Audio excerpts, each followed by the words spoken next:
meron pa rin mga taong hahatakin tayo pababa. They are not happy with our success. So, let's just respect them. It's their opinions.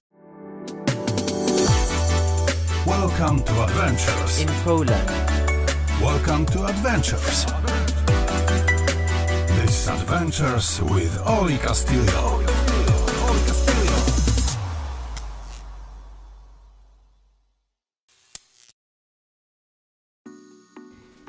Dzień dobry, nagbabalik ang Adventures with Olcho para magbigay ng panibagong informative videos para sa ating mga viewers na walang sawang sumusuporta sa ating YouTube channel. Pero kung bago ka sa YouTube channel ko, huwag mo kalimutang mag-subscribe para ma-update ka sa mga ganap sa loob at labas ng Poland. At kung may questions or any suggestions or comment, mag-comment ka lang sa ating comment section. At huwag mo kalimutang mag-like at mag-share ng mga videos dahil sa isang share mo, marami tayong kababayang mabibigyan ng information about Poland, pinabasa ng hindi pa mabasa. My name is Olcho and My name is Olcho and you're watching Adventures with Olcho.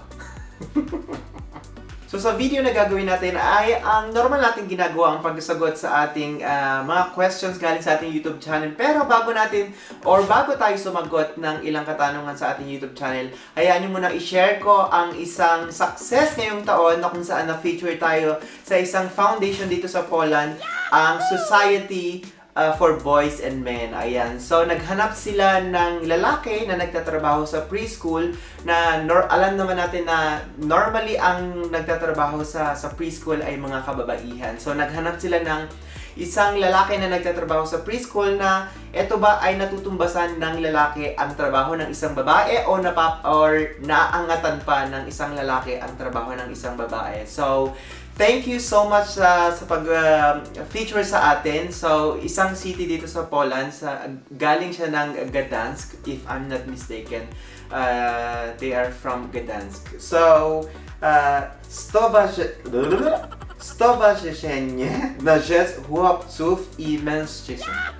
So, yan yung foundation na nag-feature sa atin. So, tinanong nila tayo about sa trabaho, kung paano tayo mapag-deal, at ano yung mga pwedeng naging problema, or ano yung mga trainings na ginawa ko sa pagtatrabaho sa isang preschool, paano yung mga relation ng isang nagtatrabaho sa preschool sa bata at sa mga katrabaho.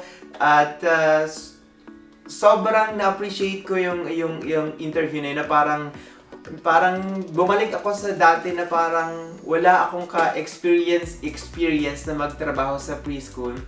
And ngayon na may nag-i-interview sa akin na parang isa na tong success after 8 years or almost 9 years na nagtatrabaho sa preschool. So na-feature tayo sa isang foundation. So thank you so much sa mga taong nag-interview at ayun. So alam naman natin sa isang success, we cannot please other people, diba? So, ng ating success, meron pa rin mga taong hahatakin tayo pababa. They are not happy with our success. So, let's just respect them. It's their opinion. So, but I'm really, really happy with my success this year about this, featuring myself. Ayan. So, meron ako nakita interesting sa ating YouTube channel na question. Galing kay Maricel Ganita 5409. Sorry, tanong lang po, sa bank account po ba ay kailangan pang international? Thank you. And meron din siyang another na question. Tanong ko lang po, yung bank ay statement po na i-open account ko po, sir, is yung pang international account. Pareho lang, pero nagkagulo-kagulo. Ayun, so ang tanong niya ay yung bank account na gagamitin niya para siguro sa financial statement ng kanyang pag-apply ng visa. Nagpapasalamat ako sa kaibigan ko na isang nagtatrabaho sa isang agency dito sa Poland, and minake sure ko kung tama ba yung sasagutin ko, and tinanong ko yung tanong mo na if nasa Pilipinas ka, so ang gagamitin nating bangko ay kung ano yung bangkong meron tayo sa Pilipinas. Pero kung wala ka sa Pilipinas, syempre yung bangkong meron tayo dun sa bansa na kung saan tayo nag-i-stay. So kung ano yung merong bangko ka, okay yan. So, hindi mo na kailangan ng international. Kasi magbibigay sa'yo ng visa ay nasa Pilipinas. So, ayun. So, shout out sa friend ko na si Marlon. So, siya yung nakausap ko kahapon ata. Ayan. So, huwag kang mag-alala kung ano man yung bangko mo dyan na meron ka, okay yan as long as na meron kang may papakita sa embassy na kaya mong suportahan ang sarili mo or meron kang enough na amount na para makapag-tourist ka dito sa Poland o makapunta ka dito sa Poland. Yes. Paikot-ikot. Ikot-ikot lang. Ayan, meron pa akong isang interesting na naguluhan ako sa kanyang tanong. Hindi ko alam kung paano nangyari yon. Sabi niya, sino ba ito? Si Heidi Balag 6087. Hi, good morning po. Ask ko po, paano po mag-apply ng direct employment? May visa na po ako. So, paano ka mag-apply ng direct employment kung may visa ka na? Di ba nag-apply ka ng visa?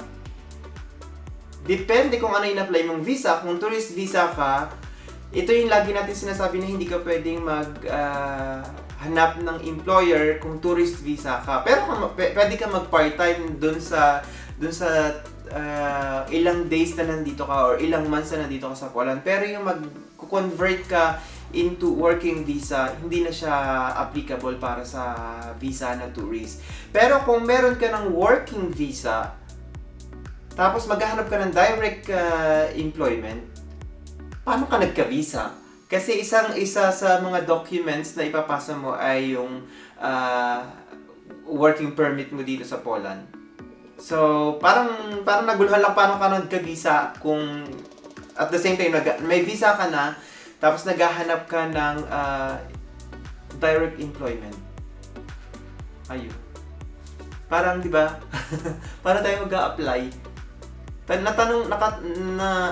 Inisip ko lang yung tanong mo kung paano. Hi, good morning po. Ask ko po, paano po mag-apply ng direct employment? May visa na po ako. Ayan. So, kung gumamit ka ng agency, let the agency look for your job. Or, hayaan mo sila yung maghanap ng trabaho mo. Tapos, kung hindi mo magustuhan, pwede ka namang mag-change ng trabaho o magpahanap ulit ng panibagong trabaho sa kanila. Ayun. Depende kung anong visa meron ka. Kung tourist visa ka, pwede ka naman mag-part-time kasi illegal ka nga lang. Pero kung may visa ka na, and then maghanap ka pa ng direct employment, hindi ko masasagot kung paano. Kung paano nangyari yun. Rod Ginny Castro, Sir, paano po kung walang agency dito sa Pinas, pwede po ba yun?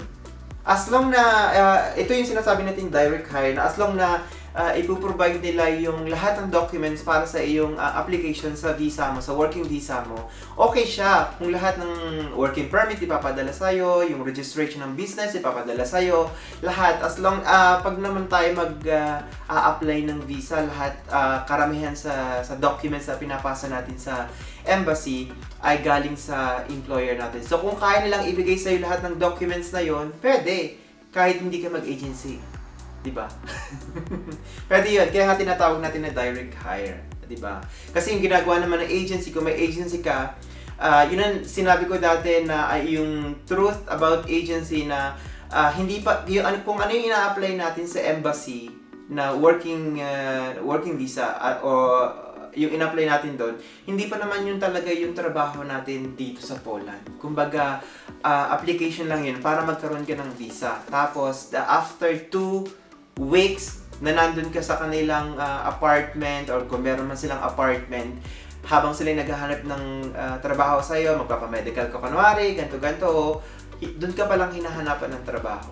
Ayan. So, kapag may agency, hayaan mo silang, kung may agency ka, hayaan mo silang maghanap ng trabaho. Pero kung direct hire ka naman at wala kang agency, okay yun. Basta ma-provide nila lahat ng documents mo. Ayan. So, yan muna sasagutin natin sa ating mga tanong na nakita sa ating YouTube channel. Kasi karamihan ay mga message or comment kay Pauline Ameleng sa Miss Supranational. Ayun. At karamihan din ay nasagot ko ng mga tanong. So, maraming salamat sa inyong patuloy na suporta. Ako po ang inyong Filipino vlogger dito sa Poland Adventures with Otto na nagbibigay ng mga informative videos at nagpapaalala na ang sikreto ng pag-asenso ay nagsisimula sa isang pangarap at pagsisikap. Dziękuję i do zobaczenia!